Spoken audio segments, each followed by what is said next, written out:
ক্ৰুপ্তাং মই এজনী আহোম ছোৱালী আৰু আমাৰ আহোমসকলৰ পৰিয়ালবিলাকত সম্বন্ধবোৰ সম্বোধন কৰাৰ ধৰণবোৰ অকণমান সুকীয়া হয়, অকণমান স্পেচিফিক হয়।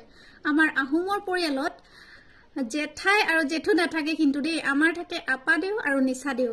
মা অথবা দেউতাৰ বায়েকক আপাদেউ বুলি কোৱা হয় আৰু তেখেতলোকৰ গিৰিয়েকক নিচাদেউ বুলি কোৱা হয়। আৰু মাৰ পৰিয়ালত মানে মোৰ মামাৰ পৰিয়ালত মাৰ মাকক আৰু দেউতাকক আমি আইতা আৰু ককা বুলি কেতিয়াও নামাতো, আমি মাতো এনাই দিও আৰু পুথা দিও। মাৰ ঘৰৰ মানুহবিলাকৰ সম্বোধন মানে মাৰ যিকোনো খুৰাক হ'ব পাৰে, আপাক হ'ব পাৰে, নিচাক হ'ব পাৰে। মাৰ মাক আৰু দেউতাকৰ সমবয়সীয়া লোকসকলক আমি সকলোকে এনাই দিও আৰু পুথা দিও বুলি মাতো। আৰু মাৰ ভায়েকক আমি মোমাই দিও বুলি মাতো, যদিও মাৰ ককায়েকক কিন্তু আমি মোমাই দিও বুলি নামাতো, আকৌ আমি তেখেতক মাতো নিচা দিও। আৰু তেখেতৰ পত্নীক মানে মাৰ বৌয়েকক আমি মাতো আপাদেউ বুলি। আমাৰ আহোমৰ সম্বন্ধবোৰ অকণমান বেলেগ নহয় জানো? আৰু আজিৰ ভিডিঅ'টো চাই কেনেকুৱা লাগিলে?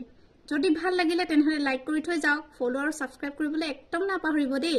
ভিডিঅ'টো ভাল লাগিলে সকলোৰে লগত শ্বেয়াৰ কৰি দিব। আজিলৈ আহোঁ, বাই।